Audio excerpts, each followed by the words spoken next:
Okay, so the next part of this unit is utilizing the results what we have done in the first half of this unit as our key motivation, and move ahead with the concept of signal space representation. Okay, so this is a key concept uh, for all the digital modulation schemes, in particular all your band pass modulation schemes. The motivation for this signal space representation probably is twofold. Based on our previous discussion, the low pass equivalent representation of any band pass signal removes the dependency of system performance analysis on carrier frequency. Okay, so that is the first motivation for this part of the course. Okay, the first motivation is that the low pass equivalent, okay, representation removes, okay, the dependency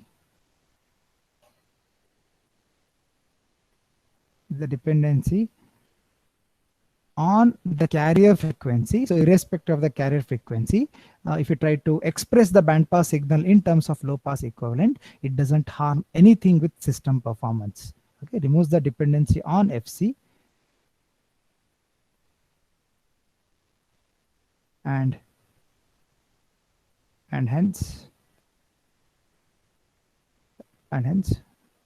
on system performance.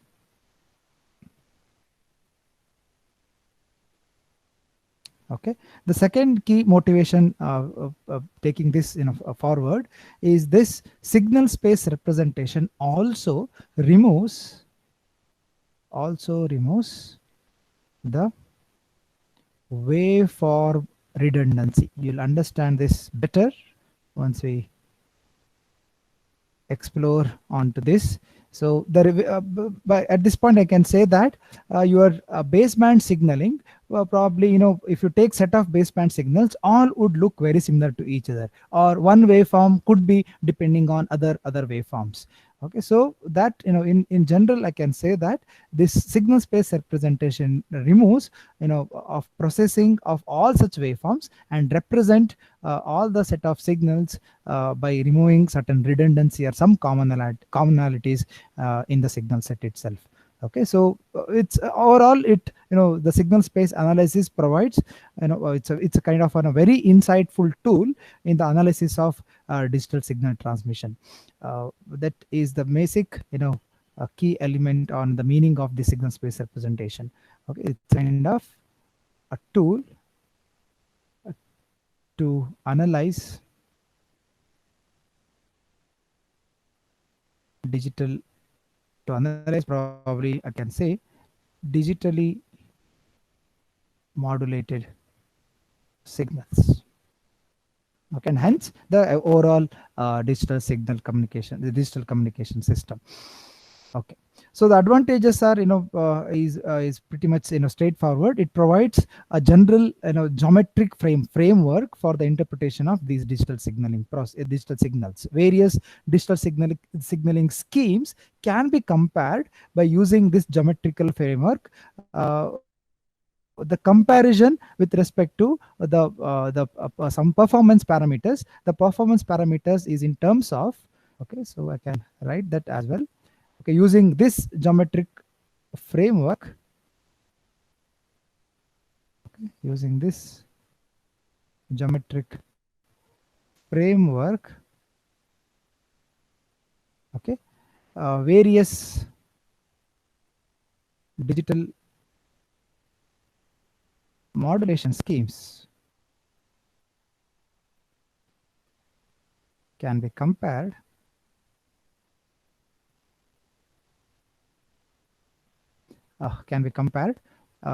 with respect to the key performance parameter. Here is one of them is spectral efficiency. We'll calculate spectral efficiency for each of those digital modulation schemes, and as well as the error performance. So error performance with respect to the probability of error, or we say that as a bit error rate. Okay, these two are the key elements or parameters with which we'll try to compare various modulation schemes, digital modulation schemes, for which this geometric representation of signals is very helpful. Okay.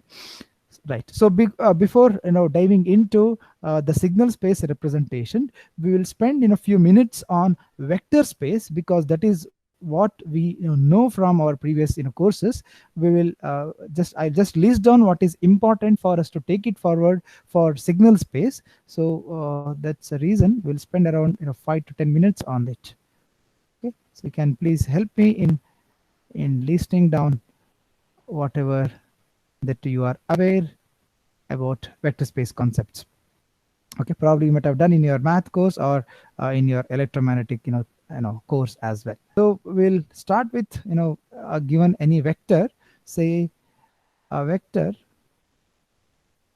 say we represent in a very different fashions. The textbook gives with bold letter V. We can represent with an arrow over its head, or probably just a dash over its head. Okay, we'll utilize one of these symbols. I'll be consistent with the reference that I'll be using, which is your ProKeys 5th edition, which is shared on our Google website. So I'll be referring the notations used by the textbook for our discussion on signal space representation. Okay, so a vector V in an, say, n-dimensional space, okay, is characterized by its components, correct, that we know. The components could be ranging from V1, V2. If it's an n-dimensional space, then the components will run up to Vn, and hence we can represent this vector as a column vector, V1, V2 up to Vn. Okay, so a vector V is a column vector which is defined by its components. Obviously, it's a three-dimensional system. There will be only three components along x, y, z, or I, j, k. Okay, in case of rectangle coordinate system, and we try to generalize for n-dimensional space, and accordingly we will have n components associated with a given vector. Okay, we also have seen, or we know, that the inner product, say, of two vectors, V1, I'll take two vectors as V1 and V2. Okay, where V1 probably is represented by its components V1n, V11 up to V1n. Okay, so probably this is represented by its by the components V11, V12 up to V1n, and small n or capital N doesn't matter if you are representing, okay, as its component, and V21, V22 up to V2n. Okay, so if these vectors are given, so the inner product of these two vectors is represented as V1, V2. Okay, is nothing but is the dot product of these two vectors. Okay. So mathematically this can be represented as I running from 1 to n, V1i times V2i conjugate, right? If it's in any complex vector in general. If it's not, it is just multiplication of the corresponding elements of these two vectors. Okay, then in matrix notation, we can represent this as V2 Hermitian times V1. Okay, so where H stands for Hermitian, where you take Hermitian transpose of vector V2, which is nothing but taking the transpose of the vector V2 and then take complex conjugate of all its elements. Okay. So that's the inner product definition that you may be aware of. A vector may also be represented by a linear combination of certain unit vectors. Okay, so a vector can be represented by a linear combination of orthogonal unit vectors. Okay, that we know that this can be represented, these unit vectors here can be represented as, say, ei hat, right? Your I hat, j hat, and k hat, or x cap, or y cap, or z cap in your what we have studied in your electromagnetic course, probably are the unit orthogonal unit vectors. They were mutually perpendicular to each other, and any vector in that space can be represented by linear combination of those unit vectors, correct? Where in n-dimensional case, I varies from 1 to n.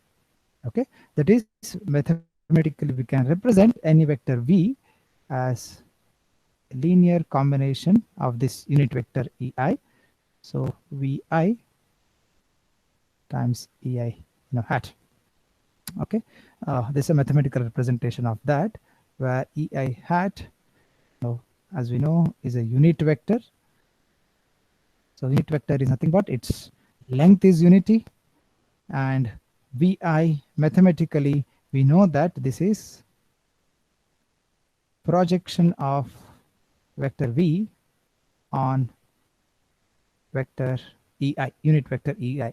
That is, mathematically, again, this can be represented as, vi can be represented as inner product of v and ei hat. Okay, this is also known to us. I'm just running through with basics, what we know already. If you have any doubts, you can stop me in between. Anyway, two vectors are said to be orthogonal. We have utilized this word in earlier sessions as well. So orthogonality represents that if the inner product of vectors, say v1 and v2, is 0. Okay, so in general, a set of, say, m vectors, okay, say probably vk, I'll call them, there are m vectors where k is varying between 1 to m. If you have such set of vectors, these are said to be orthogonal, okay, if the inner product of any vector taken from this set will produce 0. Okay, this is for all I and j varying between 1 and m, and of course I is not equal to j. Okay, so this kind of delta function, and a chronicle delta function, where it is equivalent to 0 for two different vectors, and it is not so for I not equal to j. Okay, that's an definition of your orthogonality. And we also have defined something known as a norm of a vector. Okay, so norm of a vector v is denoted by, okay, these are all helpful in in transforming into signal in a space.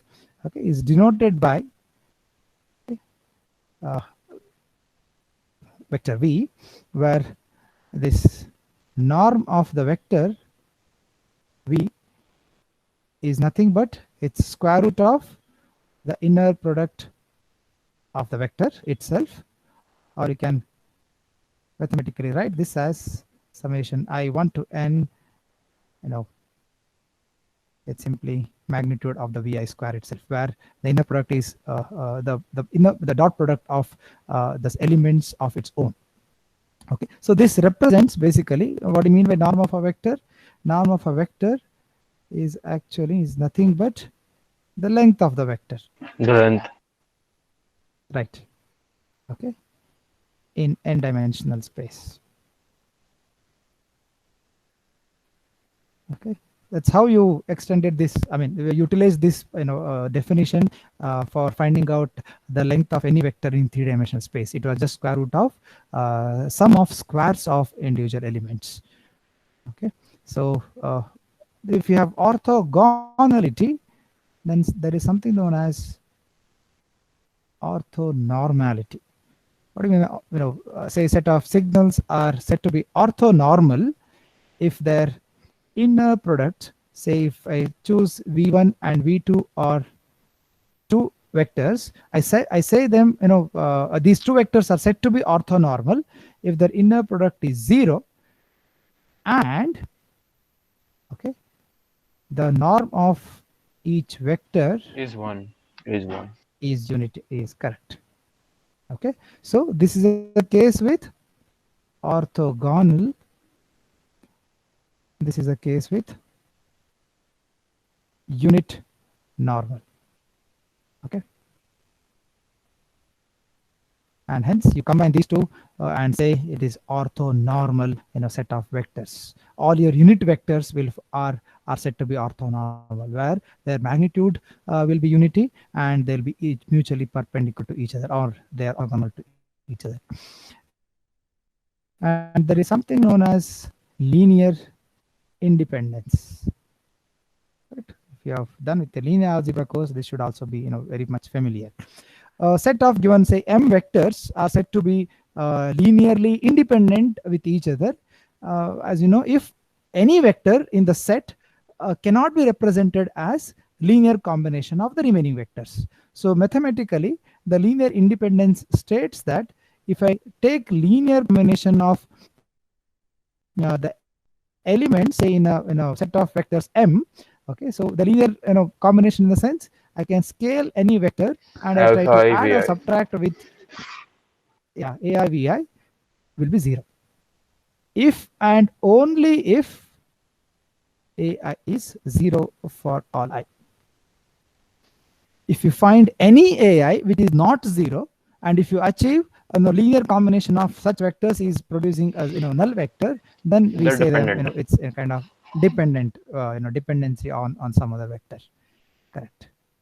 Okay, you can say it's just a linear or you can say scaled version of a given vector. All right, so this probably may not be used, but we'll take these inequalities, and this will be used in one of the derivations for probability of error in a few modulation schemes anyway. But the triangle inequality, we know that given two vectors v1 and v2, the norm of some of these vectors is always be less than equal to individual norms. Yeah, individual norms. Correct. Okay. Also, we know something known as, so this was, the norm of inner product of two vectors will always be less than or equal to product of individual norms.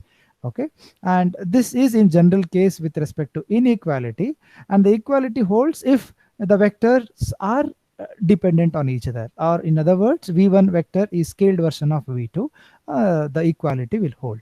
Otherwise, if these are independent, then definitely there is an inequality between the left and right hand sides. Then we also know about something about norm square of sum, in the sense if I take the sum of two vectors and square the norm of the resultant sum, it is kind of expansion of a plus b whole square, a square plus b square plus ab star plus b star a. If you might have done with your complex theory, similar to that, we have got not as 2ab, but this v1 v2 inner product and interchanged one. So where this v1 v2 is nothing but its complex conjugate of, it's not v1 or vice versa. Okay, what will happen if v1 and v2 twice of real? Oh, if they're orthogonal, okay, then will be just the squares or the sums of individual ones. Exactly. That is like you can say that they are real. Yes, if these are with the, I mean, this will be purely real in that case. Okay, so in that case, a kind of, a square plus b square. Okay, and it's kind of your Pythagorean relation. Okay, so Pythagorean relation between, two vectors would be established if these two vectors are orthogonal to each other.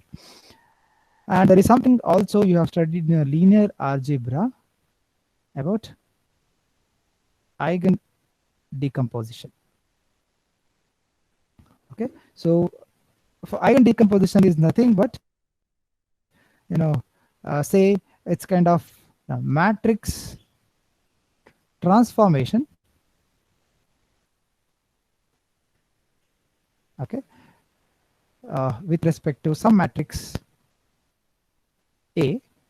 Okay, so given a vector, V, if I multiply with with a given matrix A, then it will get transformed to some other vector, say V dash. Okay, so then what would you do? You should be finding out such vector where when you are scaled with a matrix A, you would be arriving at a new vector itself. So the eigenvalues of this square matrix, basically this A would be square, okay, are solutions of your solutions of lambda that ought to be represented as, usually represented as, of lambda, of a characteristic polynomial. It's a determinant of so with eigenvalues we can then find out the eigen vectors for these eigenvalues for lambda, for individual lambda. Is solution of, okay, where earlier we have written for some scalar lambda, if you are able to transform that into some other vector V, you can utilize the matrix A to find out the eigenvectors for the matrix. Okay, this might have you studied in your basic linear algebra course, but probably will not be, this is not the potential candidate for representing signals in a geometric way, but internally if you try to find out the background theories behind this geometric representation of signals, probably the eigen decomposition would be helpful, otherwise not. Known concept on vector space. Now we are good to go with understanding signal space concept. Probably I'll be spending 5 minutes, and we have to come back with the next session of creating a signal space itself. Let us see how far we can proceed with this. Okay, so signal space concept. The basic, the concept here is that, as in the case of vectors, a parallel treatment for set of signals can also be developed. So in general, if you consider, say, okay, a signal, say x1 of t, x2 of t, let us say these are complex valued signals. It's a very generic case, because in our in a reality we'll be dealing with real valued signals. So if these are two complex valued signals, then we can list few things which are important to us. So the inner product, very similar to the vectors, okay, for two signals, it is simply inner product of these two signals, where it is integral of x1 of t, x2 conjugate of t dt. Okay, and we can also say something about orthogonality. So if two signals are said to be orthogonal to each other if their inner product is 0, very similar to vector space concept. And we can also say about norm of any signal. Say a given signal x of t, whose norm is simply a square root of its inner product. Sorry, x. There is no x1 here, because we are taking the norm of a signal x of t itself. Okay, it's the square root of inner product of x of t itself, which is mathematically is nothing but Ex. square root of, we know that x of t whole square dt, which is in fact represented as Ex, where Ex is nothing but energy of the signal x of t, because we know that integral infinity minus infinity infinity x of t whole square dt represents the energy content of the signal. Okay, so it is nothing but the norm of any signal is square root of its energy itself. Okay, in the sense, other words, the square of the norm, which is energy of the signal, in other words, is nothing but it is square of the norm. Okay, so this will be helpful in developing further concepts in signal space. Be similar to the orthogonality, we also have defined orthonormal, very similar concept, where if two signals are said to be orthonormal to each other, if the inner product is 0, as well as their norms are unity. Okay, and final